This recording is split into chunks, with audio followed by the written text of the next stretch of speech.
Don't you just love a great book? The pages of this book are not unlike the pages of your life. Every time you flip one over, you have the chance for a new start or for a much-needed ending. But unlike your life, the second half of this book, well, it's already written. We know how it comes out. But your life, second half isn't written yet. You have a blank canvas in front of you. You have a pen begging you to pick up and write whatever it is your story is supposed to be. The question is, are you going to write your story from the first person as the protagonist actively living out your life? Or are you going to write your story in the third person as the narrator, hiding in the shadows, using your life as just another character in your story? Madam Toastmaster, my fellow storytellers, 3 years ago, I realized I had writer's block. I had stopped writing my speech. I had stopped writing my life. In fact, I had successfully turned a great John Hughes comedy into a Shakespearean tragedy. The problem was, I had given my pen to someone else to write my story. I gave my pen to all my critics. If you had something to say about me, well, by golly, you were getting a pen to write it down and I was going to read it. That was my life story. Have you ever found yourself living the life that somebody else wanted for you, living the life that somebody else told you you should have instead of the life that you wanted for yourself? I went to lunch with one of my best friends, and we were sitting there, and he's like, man, are you all right? Like, no, I'm not. I kind of feel like Wile E. Coyote. And I've run off the edge of the cliff, and I just looked down and realized I'm falling. And I'm falling fast. I'm not just falling, but I don't know where the bottom is. He goes, dude, you just got to get it together. You got to get it together, man. I went home that day and realized, I'm only going to have this one chance. And I sat at the end of my bed, and all I heard was this little voice. It said, turn the page. Turn the page.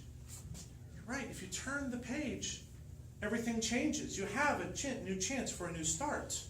So I turned the page. And on that second page was a quote by Jim Rohn.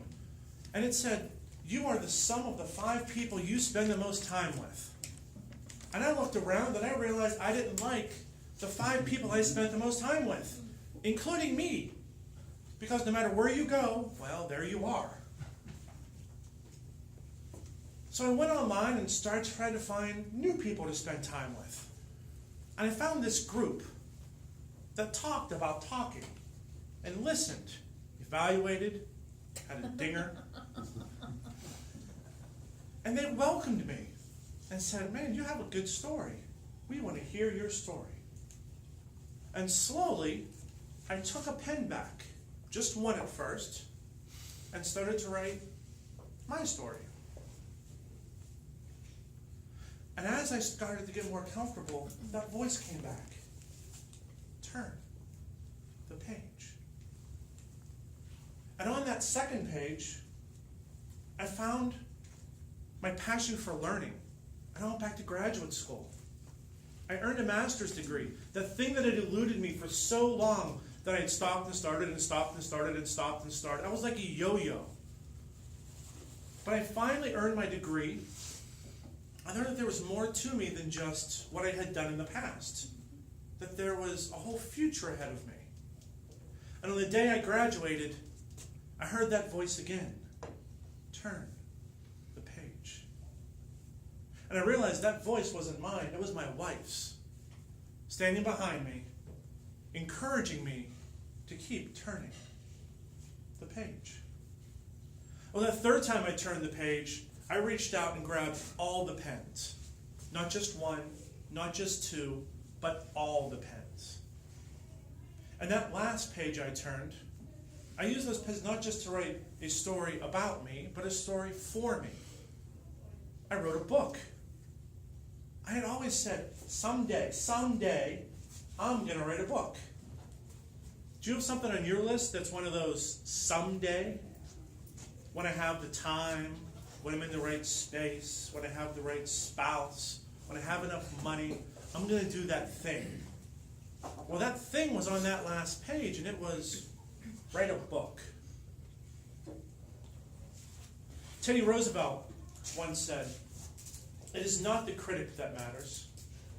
It is not the man who tells how the great man stumbles, not the one who tells how the doer of deeds could have done them better.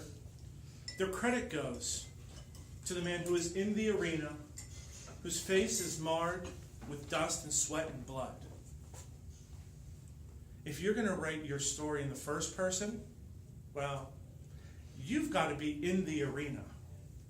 You can't listen to all those critics sitting in the top row telling you what you should do, what you shouldn't do, who you should be, who you shouldn't be, where you should go, where you should avoid.